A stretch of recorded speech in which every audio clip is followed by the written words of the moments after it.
बिस्मिल्लाहिर्रहमानिर्रहीम। अस्सलाम वालेकुम नाज़रीन। प्रोग्राम खबर की खबर के साथ मैं हूं आपका मेज़बान डॉक्टर बुलंद इकबाल। सबसे पहले नज़र डालते हैं आज की टॉप स्टोरीज पर।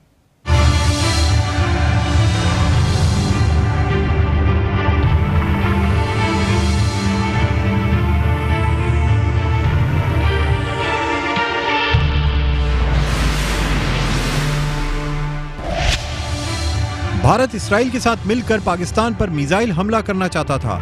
पाकिस्तानी इंटेलिजेंस ने पता चला लिया। भारत को बरवक्त जवाब देने से दुश्मन ममालिक ने प्लान पर अमल नहीं किया। कराची और बहावलपुर भारत और इसराइली मिसाइलों का हदफ थे। पाकिस्तान ने हर फोरम पर भारत को इंतहाई इक़दाम उठाने के मंसूबे पर तंबीह की। जारियत का भरपूर जवाब देने का पैगाम भी पहुंचाया। मिसाइल हमले में नाकामी पर भारत कराची और बहावलपुर में दहशतगर्दी कर सकता है। कराची के इलाके गुलशन इकबाल में बैंक का मुहाफिज ही लुटेरा निकला। सिक्योरिटी गार्ड ने साथियों के साथ मिलकर 66 लॉकर्स तोड़ डाले। नकदी और सोना लूटने के साथ साथ शातिर गार्ड बैंक का सीसीटीवी कैमरा भी साथ ले गया। बैंक डकैत 1 माह कबल सिक्योरिटी गार्ड की ड्यूटी पर तैनात हुआ था। कराची में जराइम और बैंक डकैती की वारदातों के सद्देबाब के लिए गार्ड्स की जांच पड़ताल का काम गुलशन डिवीजन पहले ही कर रही है। कराची को सजा दिया गया। पाकिस्तान सुपर लीग 4 के कराची में होने वाले 8 मैचेस की तैयारियां उरूज पर। शहरियों को बेसब्री से कराची में शुरू होने वाले मरहले का इंतजार। गवर्नर सिंध इमरान इस्माइल भी स्टेडियम में मैच देखने के लिए बेकरार। शाहराहों पर खिलाड़ियों के एक्शन कटआउट आवेजा। सिक्योरिटी प्लान तैयार। वजीर आला सिंध मुराद अली शाह का नेशनल स्टेडियम का दौरा, इंतजामात का जायजा लिया। कहते हैं पिछले साल 1 मैच की बात की थी, 8 मैच मिल गए।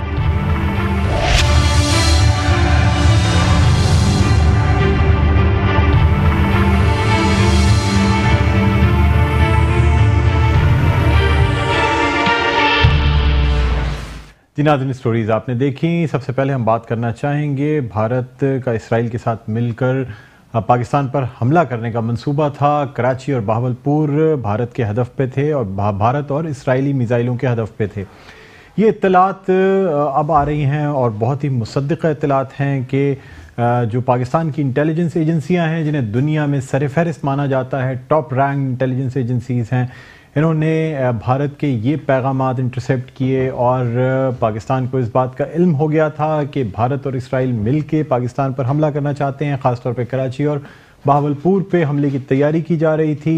जिन मकामात को निशाना बनाया जा रहा था उनका भी पाकिस्तानी इंटेलिजेंस एजेंसी ने पता चला लिया था और फिर बर वक्त भारत को ये पैगाम पहुँचा दिया गया था कि अगर भारत ने इन अज़ाइम या इन इक़दामात के बारे में सोचा भी या अगर ऐसा किया तो फिर पाकिस्तान की तरफ से भरपूर जवाब दिया जाएगा और ऐसा जवाब दिया जाएगा कि भारत को भारी नुकसान उठाना पड़ेगा। चुनांचे जब भारत ने अपने नुकसानात यानी का अंदाज़ा किया और ये देखा कि पाकिस्तान या कराची या भावलपुर पे हमला करने में जो पाकिस्तान को नुकसान पहुंचता है और उसके रिएक्शन के तौर पे जब पाकिस्तान हमला करेगा तो भारत को किस कदर नुकसान उठाना पड़ेगा, ये तमाम चीज़ें देखते हुए भारत ने अपना ये जो प्लान था या भारत और इसराइल का जो मुश्तरका प्लान था उसे मौखर कर दिया गया। और इसी हवाले से ये भी हुआ कि जब भारत ने अपने एयरफोर्स वेस्ट विंग के एयरफोर्स के हेड को हमला करने के लिए कहा तो उनकी जानिब से भी इनकार सामने आया। ये अंदर की रिपोर्ट्स हैं कि इस इनकार की वजह से भारत को अपने वेस्ट विंग के एयरफोर्स के चीफ को चेंज करना पड़ा। इसी हवाले से गुफ्तगू करने के लिए हमारे साथ मौजूद हैं सीनियर दिफाई तज्ज़ियाकार हैं ब्रिगेडियर रिटायर्ड हारिस नवाज साहब। अस्सलाम वालेकुम ब्रिगेडियर साहब, खुशामदीद कहते हैं प्रोग्राम खबर की खबर में। Thank you. ब्रिगेडियर साहब, पाकिस्तान का बहुत अच्छा स्टैंस रहा है इंटरनेशनली, डिप्लोमेटिकली भी, और ख़ास तौर पे अगर हम बात करें भारत की जाहिरियत की और उसके जंगी जुनून की, तो जिस तरह का जवाब दिया गया, जाहिर सी बात है जो खामोशी हमें अभी दिखाई दे रही है, इसका जो असल इसकी जो वजह है वो ये है कि पाकिस्तान हर तरीके से भारतीय जाहिरियत का जवाब देने के लिए तैयार था। क्या कहते हैं सर आप? जी देखें, बिल्कुल सही बात है और सबसे बड़ी बात यह है कि जब एज ए कॉम एज ए नेशन आप खड़े हो जाते हैं किसी के खिलाफ तो दुश्मन की सफ़ों में सफ़े मातम बच जाता है। सेकंड, जब आपकी लीडरशिप अच्छी हो, अवाम को, फौज को अपने लीडर पे एतमाद हो, एक पेज पर हो, ये जब चीज़ें नजर आती हैं। दूसरी तरफ जहाँ पर टोटल फुकदान है लीडरशिप का, फौज untrained, air force untrained, fighting not fit for fire war, और सिर्फ उस नहते कश्मीरियों, औरतों, बच्चों, बूढ़ों को शहीद कर सकें, तो जब ऐसे हालात हों तो फिर उस कौम का मोरल डाउन हो जाता है। और एग्जैक्टली यही हुआ है। इनको मिलिट्री के महाज से भी शिकस्त हुई है, इनको सफारतकारी में भी शिकस्त हुई है और इनको आप देखें मीडिया में भी शिकस्त हुई है, क्योंकि दुनिया के आप देखें मीडिया, जो जर्नलिस्ट, पेपर सब लिख रहे हैं इनके खिलाफ कि इनको मार पड़ गई है, ये फाइटिंग फिट आर्मी नहीं है, इन्होंने झूठ बोला है। जो उनकी एक डिजिटल फोरेंसिक लेबोरेटरी है इंग्लैंड में और अमेरिका में, उन्होंने भी बताया कि कोई पाकिस्तान में अटैक नहीं हुआ, कोई हमला नहीं हुआ, कोई नुकसान नहीं हुआ। इन सारी चीजों को जब आप 2+2 करते हैं तो उसमें जो इनका प्लान था, जो स्टेज ड्रामा था, वो नाकाम हो गया। जो इलेक्शन जीतना चाहते थे वो भी फेल हो गए। और वहां पर आपके सामने OIC की जो रेजोल्यूशन आया है उसमें देखें, फर्स्ट टाइम उन्होंने ये कहा कि Indian should not do any terrorism in Indian occupied Kashmir. मतलब है उन्होंने एक्सेप्ट किया है कि ये कश्मीर पर कब्जा किया हुआ है। बेशक बेशक। सेकंड उन्होंने और एक और इम्पोर्टेंट बात की, उन्होंने कहा कि कश्मीर का मसला अक़वाम मुत्तहिदा की करारदादों के मुताबिक होना चाहिए। फिर उन्होंने पाकिस्तान के प्राइम मिनिस्टर की तारीफ भी की। उसके बाद उन्होंने कहा कि जो इंडियन अग्रेशन किया पाकिस्तान के स्पेस का, वो भी पाकिस्तान हक रखता है। तो हर महाज पर, हर जगह पर इनको मुंह पे तमाचे लगे हैं, इनको इतनी शर्म आई है, लेकिन ये इतनी ढीठ कौम है कि इनका प्रोपेगेंडा फेल हो गया। सब दुनिया को पता है झूठ बोल रहे हैं, लेकिन ये मैं ना मानो की रट में लगाए हुए हैं। सर ये बताइएगा कि नरेंद्र मोदी के अपने बयान से उनकी फ्रस्ट्रेशन का आइडिया होता है, जिस वक्त उन्होंने कहा कि अगर राफेल तैयारे भारत ने खरीद लिए होते तो आज नताइज ये ना होते। उसके बावजूद भी उनका मीडिया तमाम प्रोपेगेंडा करता है। इस बयान में तो सर इसके पीछे बड़े हकायक छुपे हैं ना, यानी एक प्राइम मिनिस्टर खुद एक्सेप्ट कर रहा है कि नताइज ये ना होते जो नताइज इस दफा भारत को हासिल हुए हैं। क्या कहते हैं सर आप? देखें, यही तो बात है। एक इनको मैं कहता हूँ इनके रिफाल राफेल तैयारे भी होता है ना, it is the man behind the gun. ये पीछे वो जो हिम्मत, जज्बा, शहादत का जज्बा वर्सेस हिंदू जिंदगी से प्यार, ये वो फर्क है। और यही उनको बताया गया कि वो राफेल तैयारे क्या कर ले, चलाने किसने थे? उन्हीं डरपोक पायलट से चलाने थे। हमारी फौज, हमारी एयरफोर्स बैटल हार्डन्ड है। इन्होंने दहशतगर्दों के खिलाफ पिछले 15-20 साल से लड़ाई कर रहे हैं और कामयाबियां हासिल की हैं। कोई रेजिमेंट नहीं है जो 2-3 दिन हम हाथ पे नहीं जा सके, लड़ाइयां नहीं कर सके। सो दे आर फुली ट्रेंड और उनके पीछे एक टॉप की लीडरशिप है। हमारा सिपा सालार देखें, उसकी लीडरशिप देखें, हमारे प्राइम मिनिस्टर को देखें, एज ए कॉम हम खड़े हैं वहाँ। उनकी रोज आजकल देखें, ऑपोजिशन कुछ कह रही है, पॉलिटिशियन कुछ कह रहे हैं, उसके बाद इनके जनरल्स कुछ कह रहे हैं। आज उनका एयर चीफ जो बात कर रहा था कि जी हम गए थे लेकिन हमने ये नहीं हमें पता कि हमने क्या मारे हैं। फिर आपने 300 लोगों का नाम क्यों लिया? आपने नाम लिया तो आप बताएं। फिर उनके जो 3 लोगों ने, जनरल्स ने आके वहां पर ब्रीफिंग दी है, शेकी, कंफ्यूज, डरपोक, जबान से बात नहीं निकली इसलिए कि सारा झूठ था। जनरल इसके सवाल नहीं दिए। हमारे कॉन्ट्ररी DGI स्पेयर को देखें कैसे खड़े होकर बात कर रहे थे और किस तरीके से उन्होंने कौम को, पूरी कौम को साथ लेके चले, उनको इन्फॉर्म किया और जर्नलिस्ट के सवाल जवाब कैसे लिए। ये पता चलता है बॉडी लैंग्वेज से कि who is confident, who is trustful और कौम किसके साथ खड़ी है। ब्रिगेडियर साहब ये भी बताइएगा कि कहा यह जाता है कि पाकिस्तानी एयरफोर्स यानी पाक फिजाइया जो है वो इंडियन एयरफोर्स से कहीं ज्यादा आगे है, चाहे तैयारों की बात की जाए, खासतौर पे JF थंडर 17 जो ज्वाइंट फाइटर 17 तैयारे हैं, उनमें जो एवियोनिक्स इस्तेमाल किए गए हैं, जो निज़ाम इस्तेमाल किया गया है, कहा यह जाता है कि ब्लॉक 4 पे पाकिस्तान पहुंच चुका है इस वक्त चीन के इश्तराक से। क्या कहते हैं सर? ये तो काफ़ी फ्रस्ट्रेशन भी नज़र आती है और अगर इंडिया के पास, जैसा आपने कहा कि राफेल तैयारे ले भी लेते तो कोई फ़र्क नहीं पड़ना था। पाकिस्तान ऑलरेडी ब्लॉक 4 पे है, फिर पाकिस्तानी पायलट जो हैं वो जिस जज्बे से जहाज उड़ाते हैं और जिस जज्बे यानी जज्बा शहादत से जाते हैं, वो जज्बा तो नहीं ला सकते ना सर? लेकिन यही बात है ना, उनको बताएं। फिर पाकिस्तान इंडिजिनस बना रहा है। JF थंडर जो तैयारे हैं चाइना के इश्तराक से हम खुद बना रहे हैं। हमें अब किसी की जरूरत नहीं है। हमें ना पुर्जाजात की फिक्र है, ना ओवरऑल की जरूरत है, मेंटेनेंस की जरूरत है। इंडिया के पास तो कोई सिस्टम ही नहीं है। इनके 68% जहाज इनके ऑब्सोलेट हो चुके हैं, जो fit for flying, unfit for flying है। ये भी वहाँ जो आपने देखे कि इंग्लैंड के अखबारों में सारी डिटेल आ रही है। और फिर बताया जा रहा है कि उसके बाद ये एक एक चीज के लिए रशिया के ऊपर और अमेरिका के ऊपर डिपेंडेंट है। ये ज्यादा साजो सामान अब जो ले रहे हैं वो इसराइल से ले रहे हैं, उनका नेक्सिस है। जब से ये नरेंद्र मोदी इसराइल गया है, वहां उसने नेतन्याहू ने ये कह दी कि जैसे पैलेस्टाइन में जुल्म करते हैं आप भी ऐसे करो, उसका उलट असर हो गया है। आप कश्मीर इंडिजिनस मूवमेंट आ गई है। तो और उसके बाद सेकंड ये कि आपने जितने मर्जी तैयारी लिए, चलाएगा कौन? वही मैंने बात की है, it is a man behind the gun. आपका पीछे कौन खड़ा है, कितना ट्रेंड है, उसका दिल कितना है। सर यहाँ ये भी आपसे जानना चाहूंगा कि पाकिस्तान चूंकि JF थंडर 17 तैयारे जो है वो फरोख्त भी करता है और म्यांमार को ऑलरेडी फरोख्त किए जा चुके हैं, आप क्या समझते हैं इस हालिया जिस तरह पाकिस्तान ने MiG-21 तैयारे मार गिराए हैं भारत के, तो अब पाकिस्तान के खास तौर पे पायलट्स की और तैयारों की जो महारत है वो सामने आ गई है कि पाकिस्तान क्या पावर रखता है, किस तरह से JF थंडर तैयारे भरपूर कारकर्दगी का मुजाहरा करते हैं। आप क्या समझते हैं कि आने वाली आइडियाज नुमाइश में पाकिस्तान को और मजीद ऑर्डर्स मिलने के चांसेस बढ़ जाएंगे? देखें, बहुत फर्क पड़ेगा जब आप ये बताएंगे कि ये थंडर 17 JF 17 ने इस तरह इंडिया के MiG जहाज कराए हैं, उनके पायलट को गिराया, मारा उनको, उसके बाद इनकी एवियोनिक्स कैसी है, इनकी मैन्यूवरेबिलिटी कैसी है, इनके अंदर कंप्यूटर सिस्टम कैसे हैं, इनके अंदर वो बाकी टेक्नोलॉजी क्या इस्तेमाल हुई है, ये किसी लिहाज से भी F-16 से कम नहीं है। बेशक यही पाकिस्तान का मेन बैटल जो एयरक्राफ्ट है वो यही है, और हमने और दिन ब दिन प्रोड्यूस कर रहे हैं या भी उसको एक्सपोर्ट भी करेंगे। और इससे जो हमें आइंदा के लिए फायदा पड़ेगा वो ये कि जब आपकी इंडिजिनस चीज होती है आपके पास उसकी आपको अमेरिका पर डिपेंड नहीं करना पड़ेगा। F-16 हम लेते हैं, वो उसके पुर्जाजात रोक लेते हैं, अब हमें कोई फिक्र नहीं है, ये हमारे पास अपने हमने बनाए हुए हमारी सारी इसकी मेंटेनेंस, इसकी ओवरऑलिंग, इसके स्पेयर पार्ट सब हमारे पास मौजूद है, और हम दिन ब दिन ज्यादा बनाते जा रहे हैं और हम अपनी पुरानी इन्वेंटरी को चेंज करके इसको लेकर आ रहे हैं।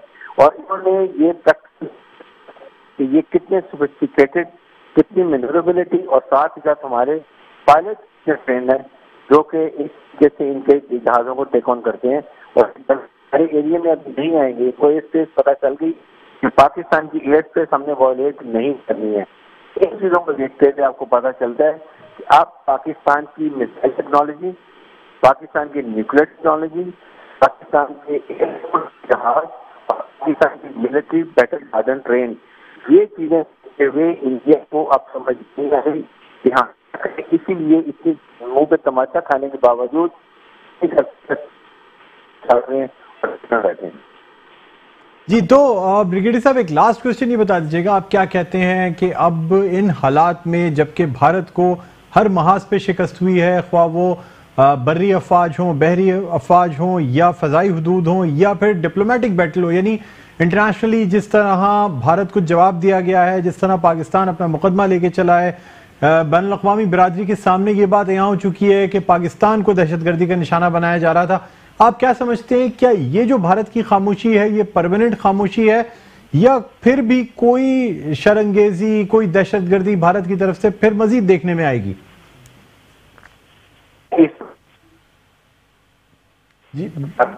जी ब्रिगेडियर साहब, आप मुझे सुन सकते हैं? जी, मैं आपको सुन रहा हूँ। जी जी, इंडिया देखें,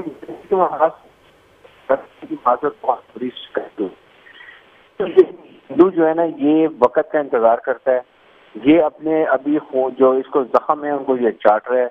किसी वक्त ये कोशिश करेगा कि छोटा मोटा एक्शन करे, चाहे लाइन ऑफ कंट्रोल पे किसी आइसोलेटेड पोस्ट पर जाए, वहां पर हमला करने की कोशिश करे, हमारी अगर सफाई को उठाने की कोशिश करे। लेकिन इंडिया को पाकिस्तान की मिलिट्री ने, ISI ने बड़ा क्लियर मैसेज दे दिया है कि we are ready for 24 hours. आप मिसअंडरस्टैंडिंग मत करें, इससे ज्यादा बेइज्जती होगी, इससे ज्यादा नुकसान होगा और इससे ज्यादा खिफत मटानी पड़ेगी तो हम इस खित्ते में और आलम दुनिया के सामने। ये पाकिस्तान ने पैगाम उसको दे दिया, इसीलिए चुप करके बैठे हुए हैं। अब ये जो इनका इरादा था कि हम इलेक्शन जीत जाएंगे, अपने खुद स्टेज ड्रामा किया, अपने 50 लोग खुद मरवा लिए, सब सहारे को पता चल गया, ये बुरी तरह एक्सपोज है ये दहशतगर्द नरेंद्र मोदी। और आप देखेंगे कि अब इसका अप्रैल में इलेक्शन में क्या हाल होगा, और उसके बाद इसके ऊपर वॉर क्राइम का जो है वो मुकदमा इसलिए चलाने चाहिए जिस तरीके से इसने गुजरात में मुसलमान और कश्मीर में 72 लोगों को शहीद किया है।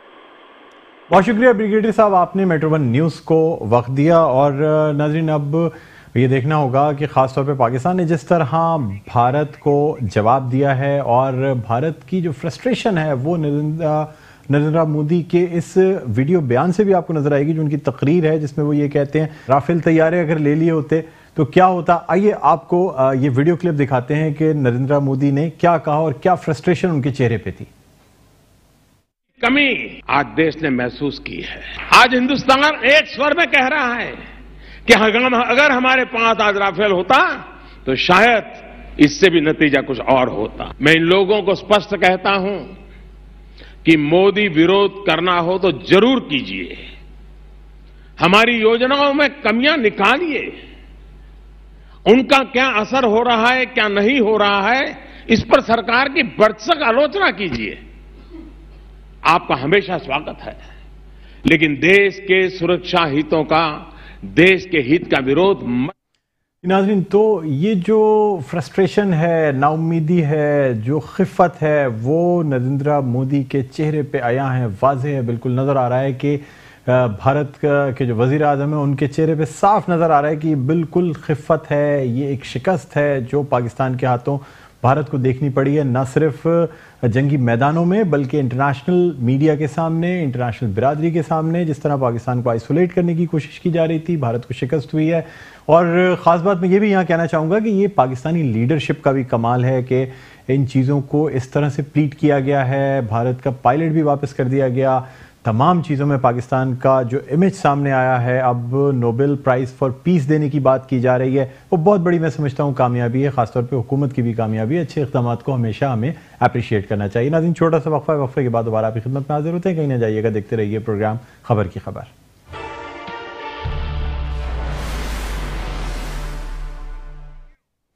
जी नाज़रीन, वेलकम बैक। आप देख रहे हैं प्रोग्राम खबर की खबर। मैं हूं आपका मेज़बान डॉक्टर बुलंद इकबाल। अब कुछ बात करना चाहेंगे कराची के इलाके गुलशन इकबाल, जहां एक निजी बैंक में एक जो सिक्योरिटी गार्ड था वही डाकू निकला। उसने रात के अंधेरे में और ख़ासतौर पे छुट्टी का भी दिन था, तो जो बाकी सिक्योरिटी गार्ड्स थे उनको बांध के वेल्डर मशीन से तकरीबन 66 के करीब लॉकर्स तोड़े। उनमें मौजूद नकदी जेवरात, नकदी और सोना और ये तमाम चीज़ें जो वैल्यूएबल आइटम्स थे उन्हें ले जाने में कामयाब हो गया। और ये गार्ड इतना शातिर था, यानी ये डाकू इस कदर शातिर था कि जाते हुए बैंक का सीसीटीवी कैमरे का जो मैकेनिज्म था या उसकी हार्ड ड्राइव थी वो भी अपने साथ ले गया। यानी अब इस वाक़े की कोई वीडियो मौजूद नहीं है। बड़े इत्मीनान से कार्रवाई की गई है। हालांकि गुलशन डिवीज़न में पहले से ही सिक्योरिटी गार्ड्स की जांच पड़ताल का काम जारी था, लेकिन फिर भी ये एक ऐसा गार्ड था जो कि पहले से सज़ा याफ्ता था, इसका बाकायदा क्रिमिनल रिकॉर्ड मौजूद है। बैंक से मिस्टेक ये हुई या जो सिक्योरिटी कंपनी थी जिसने ये गार्ड प्रोवाइड किया था कि एक जराइम पेशा शख्स को बैंक जैसे इदारे में जहाँ पे नकदी भी मौजूद थी, जेवरात भी मौजूद थे, तमाम चीज़ें मौजूद थीं, वहाँ पे एक ऐसे शख्स को मुहाफ़िज़ बना के लगा दिया गया जो कि खुद ही एक डाकू था। और चुनाचे उसने फिर अपनी कार्रवाई की। अब 66 लॉकर्स तोड़े गए हैं। कितना नुकसान हुआ है, पुलिस क्या कार्रवाई कर रही है, इसी हवाले से गुफ्तगू करने के लिए हमारे साथ मौजूद है हमारे नुमाइंदे समीर कुरैशी। अस्सलाम वालेकुम समीर, आप मेरी आवाज़ सुन सकते हैं? जी बिल्कुल। समीर बताइएगा, क्या इस वक्त पुलिस ने तफ्तीश की है, क्या हक़ाइक़ सामने आए हैं? जी देखें, ये आज सुबह एक तारीखी डकैती की एक और वाक़या हुआ है कि नक़बज़नी की वारदात थी जो कि सुबह गुजरात का एक निजी बैंक है वहाँ पर जो है वो ये वारदात हुई थी। जब सुबह बैंक के अफसरान पहुंचे हैं तो उसके बाद जो है उन्हें पता चला है कि 66 लॉकर जो है बैंक के टूटे हुए थे और बैंक के 66 लॉकर टूटे हुए थे और उसके बाद उसके अंदर से जितने जेवरात थी और गैर मुल्की करेंसी थी वो लूट के वो फरार हो गया। जब सुबह 7:30 बजे वारदात की इत्तला मिली है, वारदात के बाद जब पुलिस पहुंची है तो वहाँ 2 गार्ड बंधे हुए थे और उसके बाद जब उन्होंने ये कहा कि ये एक काशिफ नाम का जो है सिक्योरिटी गार्ड, उसने ये वारदात की, उसने अपने साथियों को बुलाया, गार्डों को बांधा है और उसके बाद जो है उसने जितने भी लॉकर्स थे उनको गैस सिलेंडर से कटर से काटा है। तो उसके बाद समीर, तो ऐसा लगता है कि ये चूंकि इतवार का दिन, छुट्टी का दिन भी बीच में था, बैंक बंद होते हैं, तो ये तो कार्रवाई हो सकता है कि इतवार के दिन से ही जारी की गई हो। मुझे ये बताइएगा कि सिक्योरिटी कंपनी जिसने गार्ड्स प्रोवाइड किए थे, क्या उसके खिलाफ कोई कार्रवाई की गई है? देखिए, ये गार्ड जो थे बंधे हुए मिले हैं तो इसका मतलब ये है कि इसने इतवार और पीर की दरमियानी शब जो है वो कार्रवाई की है और इसने हफ्ते और इतवार की दरमियानी शब नहीं की है, क्योंकि गार्ड इतना अरसा बंधे हुए उसके बाद जो है कि अगर पुलिस जब पहुंची है जाए वक़्त में तो गार्ड बंधे हुए थे। उसके बाद जितने लॉकर्स थे तकरीबन 66 लॉकर्स उसने तोड़े हैं और उसके अंदर से लाखों रुपए। ये प्राइवेट सिक्योरिटी का, समीर ये बताइएगा, प्राइवेट सिक्योरिटी कंपनी का गार्ड था ये जो प्रोवाइड किया गया था? जी, प्राइवेट सिक्योरिटी कंपनी ने, निजी सिक्योरिटी कंपनी ने ये गार्ड प्रोवाइड किया था बैंक को? जी बिल्कुल, ये गार्ड वो हायर किया गया था जो कि अस्करी बैंक के अंदर वो जो नौकरी कर रहा था। और उसके बाद जो है इससे कबल भी जो है ये मीजान बैंक के अंदर एक ये लॉकर तोड़ने के अंदर 34 लाख रुपए लूटने के इल्जाम में मुलविस था, जिसके अंदर 4 साल ये कैद की सजा काट के आया है। उसके अलावा अगर आप देखा जाए तो उसके अलावा भी डिस्ट्रिक्ट सेंटर के मुतादिद मुकदमात में मुलविस है। उसके बाद उसको गार्ड भर्ती कर लेना, यह सवाल है कि उसको गार्ड भर्ती कैसे किया गया। जी ठीक है समीर कुरैशी, बहुत शुक्रिया, आपने मेट्रो वन न्यूज़ को टाइम दिया, थैंक यू। नाज़रीन, अब देखना ये होगा कि किस तरह से ये सिक्योरिटी कंपनीज जो हैं ये इस किस्म के गार्ड्स को भर्ती कर लेती हैं। यानी एक ऐसा शख्स जिसका बाकायदा क्रिमिनल रिकॉर्ड मौजूद है, पहले भी एक निजी बैंक में वो डकैती कर चुका है, लॉकर्स तोड़ के उनमें से सामान लेकर फरार भी हुआ, उसके बाद उसको सज़ा हुई, 4 साल जेल काटी। डिस्ट्रिक्ट सेंट्रल में उसका एक बाकायदा प्रॉपर क्रिमिनल रिकॉर्ड है, कई वारदातों में वो मुलविस भी था, मतलूब भी था, लेकिन किस तरह से बगैर कोई वेरिफिकेशन किए हुए इन गार्ड्स को भर्ती कर लिया गया। बैंक डकैतियों में अक्सर यही देखने में आया कि जब छुट्टी के रोज़ या इस तरह लॉकर्स तोड़कर उनमें से डकैती की वारदात होती है तो ज़्यादातर गार्ड्स ही मुलविस होते हैं, यही सिक्योरिटी गार्ड्स होते हैं जो दरअसल मुहाफिज होते हैं, लेकिन यही मुहाफिज अपने ही बैंक्स को लूटने में शामिल होते हैं। हमारे साथ इस वक्त मौजूद हैं एक मुतासरा खातून और ये मुतासरा लॉकर होल्डर हैं जिनका लॉकर था इस बैंक में जिस ब्रांच में ये नकबजनी की गई है। सना वदूद हमारे साथ मौजूद है, हम इनसे बात करना चाहेंगे। अस्सलाम वालेकुम बहन, खुश आमदीद कहते हैं आपको प्रोग्राम खबर की खबर। सर आपको मैं बताऊं कि पूरा बैंक इन्वॉल्व है, पुलिस इन्वॉल्व है। हेलो, मैं आपको सही बता रही हूँ, मैं सुबह 9 बजे से बैंक में खड़ी हुई हूँ। बैंक आराम से इनकी कमर्शियल सर्विसेज चल रही हैं, पूरा बैंक इन्वॉल्व है, बैंक के सारे एम्प्लॉयज इन्वॉल्व हैं, ऊपर इंश्योरेंस वाले एम्प्लॉयज को इन्होंने छुट्टी दे दी, इनका पूरा बैंक स्टाफ इन्वॉल्व है। कल इनकी bank branch Askari bank block 3 गुलशन इकबाल डिस्को बेकरी ब्रांच, इनकी कल हज की दरखास्तें लेने के लिए ब्रांच खुली है। और कल 4 बजे डकैती कैसे पड़ सकती है इतनी बड़ी ब्रांच में? ये गार्ड का नाम ले रहे हैं जबकि ये सब इन्वॉल्व है, पुलिस भी इन्वॉल्व है। हम किसी से भी सेटिस्फाई नहीं हो रहे। अच्छा, पुलिस का क्या कहना है ये बताइएगा कि डीएसपी मुझसे गंदी गंदी बदतमीजी की बातें कर रहा है और चुप करा रहा है एसपी मुझे ये बताइएगा कि पुलिस का क्या कहना है, आपकी कंप्लेन या आपकी एफआईआर दर्ज की गई है? सिर्फ ये कहना है कि रात को आपकी एफआईआर कट चुकी है और काम हो रहा है, आप जाएंगी तो काम शुरू होगा।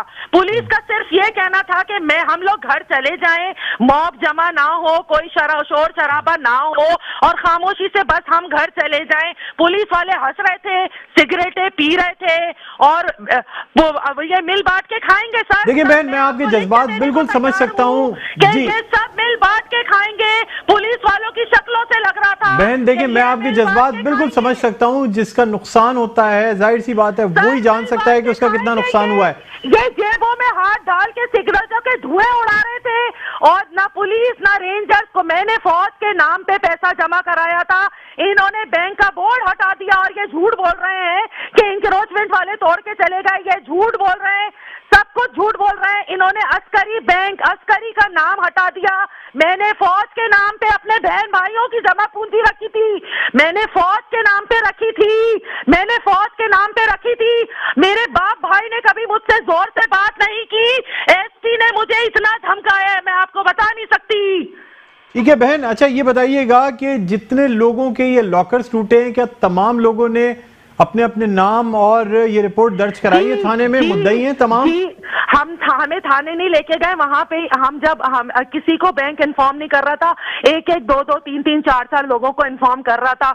मैंने जब जाके चीखना शुरू किया है सर, तो आहिस्ता आहिस्ता उन्होंने इन्फॉर्म करना शुरू किया है। पूरा दिन गुजार दिया, एक पुलिस वाला आ रहा है जा रहा है, दूसरा आ रहा है जा रहा है, कोई मैडम आप घर जाएं, FIR कर चुकी है मैडम आप घर जाएं। अभी कोई यकीन दहानी कराई गई है कि मुल्जिमों का ताक़ुब किया जा रहा है या उन्हें पकड़ने की कोशिशें की जा रही हैं? FIR की कॉपी हमारे पास है, इन्होंने बैंक वालों ने खुद ही FIR कटवाई है। लेकिन जो है वो कह रहे हैं कि सिक्योरिटी गार्ड इन्वॉल्व था, क्योंकि वो 4 साल पहले भी यही रॉबरी कर चुका था, उसका 4 साल का क्रिमिनल रिकॉर्ड है। अच्छा, कोई इंश्योरेंस होता है लॉकर्स का? बहन जी बता दीजिएगा। इन्होंने पहले से इनको पता था कि 4 साल का क्रिमिनल रिकॉर्ड है, तो क्या कहते हैं ना, गार्ड पे डाल दो।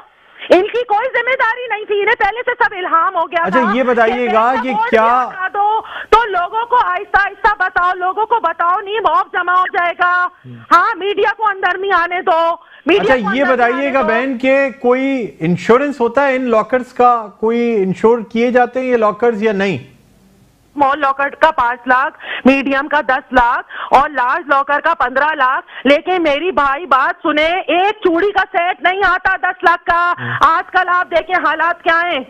हमारी तो माओ के जमाने का जमा हुआ जेवर जो उन्होंने हमें जहेजों में दिया, हमने लॉकर में रख दिया अपनी बच्चियों के लिए कि भाई खुद ना बढ़ते हैं, डकैती पड़ जाएगी, हम अपनी बच्चियों को दे देंगे जी। हाँ, किसी का लाखों में नहीं गया है। 84 लॉकर होल्डर सब मेरे पास व्हाट्सएप पे सब कनेक्टेड हो गए। 84 लॉकर होल्डर सबका करोड़ों में गया है, किसी का लाखों में नहीं गया। ये पुलिस वाले मिल बांट के खाएंगे, मैं आपको लिख के देने को तैयार हूँ। चलिए ठीक है बहन, इस पे हम फॉलो अप भी लेते रहेंगे। बहुत शुक्रिया, आपने मेट्रो वन न्यूज को वक्त दिया। हमारी दुआ है कि ये जो मुजरमान हैं ये पकड़े जाएं, जो गार्ड, सिक्योरिटी गार्ड जो साथ में मुलव्वस है उसे भी जल्द से जल्द गिरफ्तार करके तमाम रिकवरी की जा सके, ताकि जो लोग जिनकी जमा पूंजी इस लॉकर्स में मौजूद थी वो उन लोगों को वापस मिल सके। छोटा सा वक्फा है नाज़रीन, वक्फे के बाद जब दोबारा आपकी खिदमत में हाजिर होंगे तो कुछ बात करेंगे कराची में होने वाले PSL 4 के मैचेस की। कहीं ना जाइएगा, देखते रहिए प्रोग्राम खबर की खबर।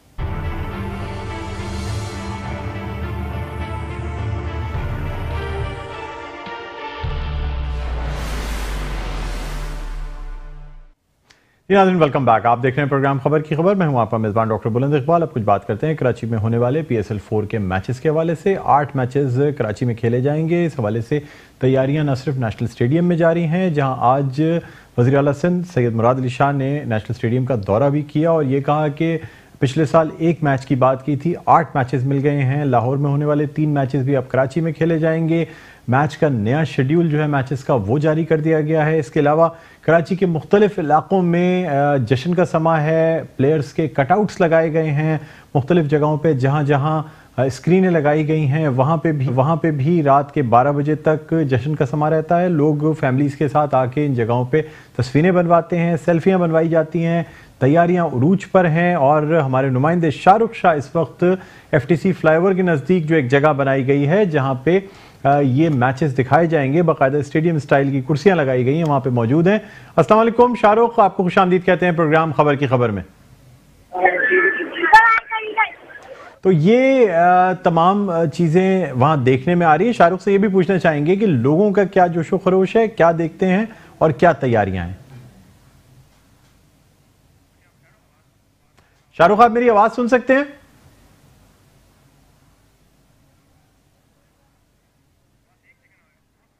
जी, तो काफी लोग यहां पे आपको लाइव भी दिखाएंगे।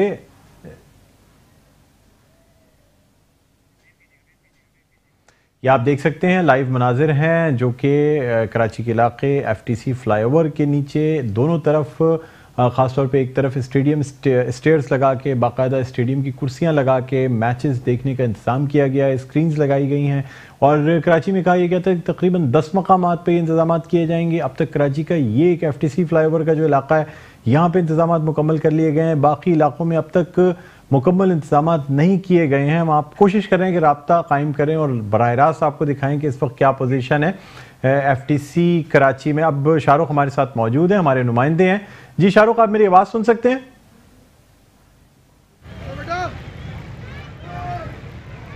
जी जी जी जी डॉक्टर साहब। जी शाहरुख, क्या कहते हैं, क्या तैयारियां हैं और इस वक्त कितने लोग मौजूद हैं आपके यहाँ जहां आप मौजूद हैं एफटीसी फ्लाईओवर पे? किस किस्म की तैयारियां देख रहे हैं आप?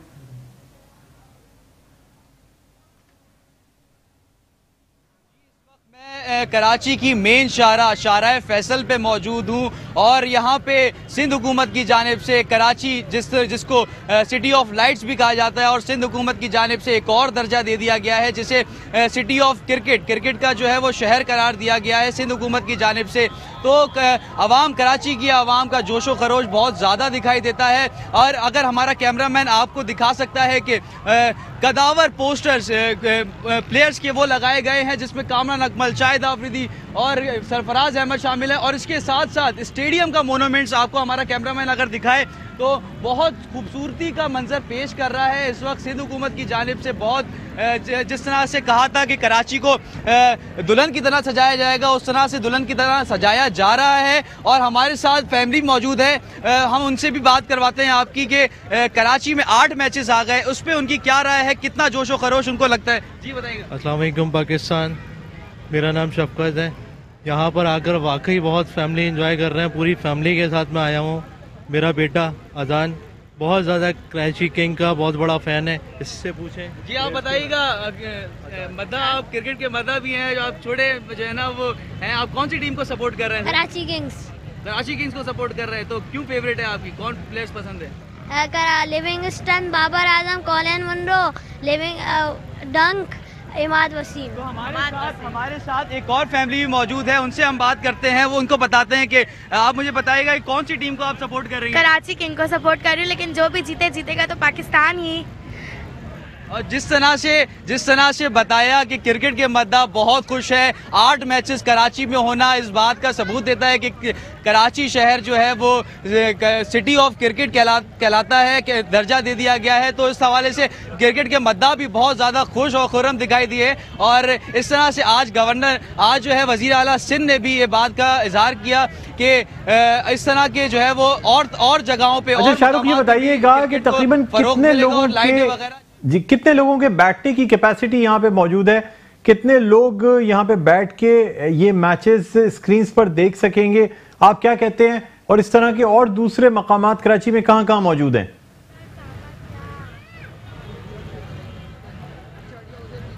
जी, सिंध हुकूमत की जानिब से इसके अलावा कराची जो शायकीन क्रिकेट अगर मैचेस जिनको टिकट्स नहीं मिल सकी तो वो लोग, उनके लिए बड़ी मुख्तलिफ मुकामात पे स्क्रीन्स लगाई जाएंगी जो कि जिनको टिकट्स नहीं मिल सकी वो जाके वहाँ पे मैच देख सकेंगे और घर पे मैच देखने की सहूलत तो है ही है। और इसके अलावा कैपेसिटी जो नेशनल स्टेडियम की वो 32,000 कैपेसिटी है स्टेडियम की, जिसपे लोग शायकीन क्रिकेट जो कि कराची से भी मौजूद होंगे और हमारे मेहमान जो कि लाहौर से अब आएंगे, इस्लामाबाद से, मुल्क के मुख्तलिफ ममालिक से, मुल्कों शहरों से आएंगे, वो भी जो है वो नेशनल स्टेडियम में लुत्फ होंगे। जी ये शाहरुख बताइएगा कि क्या ये इंतजामात कराची मेट्रोपॉलिटन कॉरपोरेशन यानी केएमसी की जानिब से किए जा रहे हैं या सिंध हुकूमत की जानिब से किए जा रहे हैं? ये क्योंकि वैसे तो कहा गया था कि 10 मकामात पर ये स्क्रीन्स लगाई जाएंगी, अब तक देखने में सिर्फ यही एक मकाम आ रहा है और अब मैचेस भी करीब हैं, इतने जल्दी इस तरह का मॉडल दूसरा बनाना इतना आसान ना होगा। आप क्या कहते हैं? हैदरी का इलाका था, दूसरे इलाके थे, तो दरअसल ये कराची के बल्दियाती इदारे इसमें ज्यादा एक्टिव नजर आ रहे हैं या फिर ये सिंध हुकूमत का कारनामा है कि ये मैचेस इस तरह स्क्रीन्स पर दिखाए जा रहे हैं?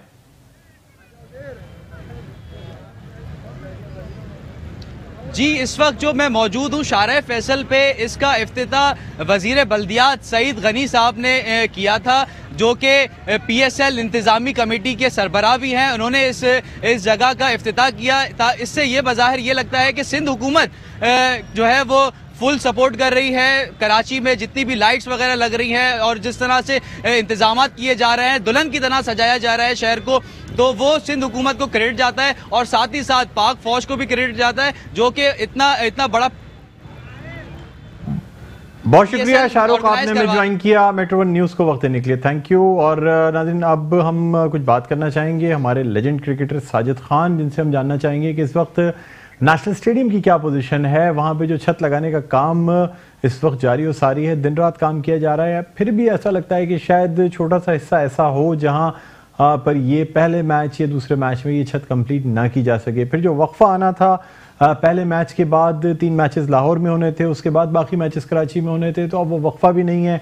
8 के 8 मैचेस कराची में होने हैं, तो अब देखना ये होगा कि क्या नेशनल स्टेडियम की जो तैयारियां हैं वो मुकम्मल हो सकेंगी या अभी फ़िलहाल इन मैचेस का इनेकाद कर लिया जाएगा, उसके बाद नेशनल स्टेडियम की तज़ीन व आराइश का जो सिलसिला है उसे मज़ीद दोबारा जारी किया जाएगा। नेशनल स्टेडियम में काम तो बड़े तेज़ी से जारी है, दिन रात ये काम किया जा रहा है। और आज जब वज़ीर आला सिंध मुराद अली शाह ने आज नेशनल स्टेडियम का दौरा किया है, उन्हें भी बताया गया है कि तैयारियां किस तरह की जा रही हैं, क्या इंतजामात हैं, सिक्योरिटी के क्या इंतजामात होंगे। हमारे साथ मौजूद हैं लेजेंड क्रिकेटर और सीनियर तज्ज़ियाकार साजिद खान साहब। अस्सलाम वालेकुम साजिद भाई, आप मेरी आवाज़ सुन सकते हैं? खबर की खबर एक बार फिर स्पोर्ट्स पे बात ले गया, जिस तरह आपने पहले ही कह दिया था 8 के 8 मैच शहर कराची को मिलने वाले, तो आपकी खबर एक दफा फिर बाजी ले गया। और ये प्रोग्राम के तवज्जो से तमाम उन लोगों को बहुत शहर कराची के अवाम जिस तरह मैच देखने के लिए बेचैन है, और यहाँ पर जरूर हम अपने नाजरीन को ये बताते चले नेशनल स्टेडियम कराची और बेहतरीन तैयारियों के साथ बेहतरीन। अजीत भाई, कल आपने प्रोग्राम भी किया है नेशनल स्टेडियम कराची से, मुझे बताइएगा कि क्या तैयारियां क्या हैं, क्या इंतजामात हैं, क्या नेशनल स्टेडियम में जो छत लगाने का सिलसिला जो काम जारी था क्या वो पूरा कर लिया जाएगा या मुकम्मल नहीं हो पाएगा मैच के इनेकाद से पहले? देखिए डॉक्टर बलन साहब, जहाँ खबर की बात हो, ये जरूर ये बात को मेंशन कर देना चाहिए, हर लिहाज से हर तैयारी Pakistan cricket board national stadium के senior general manager Arshad Khan ने बड़ी ईमानदारी ध्यानदारी से हर चीज को कर लिया, और पिच भी और ग्राउंड भी। छत कंप्लीट नहीं हुई है साजिद भाई, छत का भी काफी हिस्सा रहता है, लगता नहीं कि 9 तारीख को मैच है, 9 तारीख को मैच है, और थोड़ी 2-3 दिन में इंशाअल्लाह ताला अल्लाह ने चाहा तो वो छत भी कंप्लीट हो जाएगी, और खूबसूरत जो कुर्सियों के साथ ग्राउंड के साथ जो मंजर नेशनल स्टेडियम कराची दुनिया का बेहतरीन स्टेडियम। और आपने यकीनी तौर पर जिस तरह अपने इंटरव्यू में बताया था वजीर आला सिंध का दौरा, वजीर आला सिंध की अगर कोशिशों को मैं ना सराहूं तो बहुत बड़ी सियासी होगी। वो 3rd एडिशन में वजीर आला सिंध ने अपनी जाती कोशिश और नेशनल स्टेडियम को एक बड़ा ग्रांट दिया था, बहुत ज्यादा नेशनल स्टेडियम में तामीर के लिए फ्रंट से काम करने के लिए बहुत सिंध गवर्नमेंट ने और नेशनल स्टेडियम में उसको लगाए गए। और जिस तरह आज वजीर आला सिंध ने दौरा किया, पॉजिटिव बहुत खुश हुए नेशनल स्टेडियम की काम को देखते हुए। इस तरह डीजी रेंज सही साहब का जिक्र करूं, कोर्ट कमांडर साहब, हमारे तमाम सेक्रेटरी इदारे जिस तरह पाकिस्तान सुपर लीग 4 एडिशन को कामयाब बनाने के लिए और बहुत अच्छी जिम्मेदारी दे रहे हैं, इस तरह तमाम फ्रेंचाइज के मालिकों को क्रेडिट जाता है, तमाम खिलाड़ी आ रहे हैं। मगर खबर की खबर एक तो फिर बाजी लेकर जिस तरह आजिद भाई ये भी बता दीजिएगा कि इंटरनेशनल खिलाड़ी जो हैं वो तमाम के तमाम कराची में शिरकत करने के लिए तैयार हैं, आ रहे हैं, या किसी इंटरनेशनल खिलाड़ी की तरफ से माजरत भी आने का इम्कान है? यही आप बाजी लेंगे डॉक्टर साहब, जो बात हम कहना चाह रहे थे। कोयटा के जो ऑस्ट्रेलियन प्लेयर है जो इंडिया में फ्रेंचाइज को आईपीएल में जिसने 100 किए थे, उसने फैमिली की वजह से मना कर दिया है।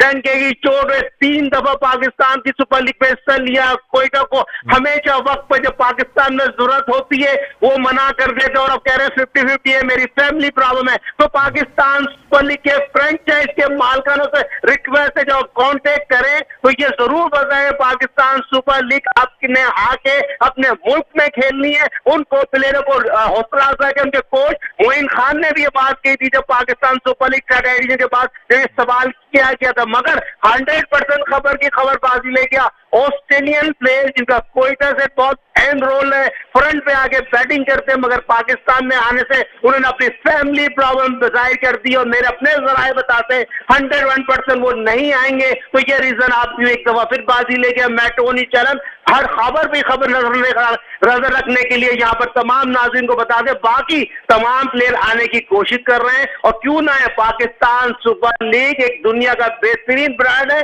और दुनिया क्रिकेट में बेहतरीन लीग तस्वूर की जा रही है। और आज खबर की खबर में एक और बात, जैम पैक होंगे 8 के 8 मैच में तमाशाई। और यकीनी तौर पर जो पाकिस्तान सुपर लीग में दुबई और शारजा और अबू धाबी जिस तरह का क्राउड है, मगर असल पाकिस्तान सुपर लीग शहर कराची में, और जिस तरह लोग आएंगे तमाम शहर के लोग इंतजार कर रहे हैं पाकिस्तान सुपर लीग को, अपने खिलाड़ी को देखें, फॉरेन खिलाड़ी को देखें, हौसला अफजाई के, और दुनिया में जो हमारा इमेज जाएगा, बहुत पॉजिटिव जाएगा, अमन पसंद है और पाकिस्तान क्रिकेट बहुत ज्यादा प्रमोट होगी। यहाँ पे बहुत से लोगों का बिजनेस भी होगा, जो पाकिस्तान से बाहर लोग आ रहे हैं तो ये मैचों को देखने के लिए आ रहे हैं, तो यहाँ पर जरूर मैं आपको मुबारकबाद भेजूंगा। आपने 3 दिन पहले अपने प्रोग्राम में 4 दिन पहले ये खबर उठाएगी, 2 दिन मैच आगे बढ़ जाएंगे। आप 9 तारीख को मैच खेला जाएगा। बहुत शुक्रिया साजिद खान साहब, आपने मेट्रो न्यूज को वक्त दिया। नाज़रीन, उम्मीद करते हैं होने वाले मैचेस कामयाबी के साथ, बहुत अच्छी सिक्योरिटी के साथ, जैम पैक्ड स्टेडियम्स के साथ देखने को मिलेंगे। टिकटों की फरोख्त भी अच्छी तरह की जाएगी और जो मिसमैनेजमेंट पिछले मैच में देखी गई थी, खासतौर पे टिकटों के हवाले से, सीटिंग अरेंजमेंट के हवाले से, वो देखने में ना आए और सिक्योरिटी के अच्छे इंतजाम रहें। खुशाइन तरीके से ये तमाम इंटरनेशनल प्लेयर्स कराची में आएँ, कराची की आवाम इन तमाम मैचेस को एंजॉय करें, क्योंकि अब कराची की रौनकें बहाल हो रही हैं। फिर से फैमिलीज़ जो है ना रात के वक्त इस वक्त मुख्तलिफ मकामात पर जाके ये जो जहाँ स्क्रीन्स लगाई गई हैं वहाँ भी जाके फैमिलीज एंजॉय कर रही हैं। हमारी उम्मीद यही है और हम दुआ करते हैं कि कराची की रौनकें बहाल हों और इसी तरह के मैचेस और इवेंट्स कराची में, यानी इंटरनेशनल इवेंट्स जो है ना कराची में मुनक्किद कराए जाएँ। नाज़रीन, मुझे बुलंद इकबाल को इजाज़त दीजिए, अपना बहुत ख्याल रखिएगा। अल्लाह हाफ़िज़।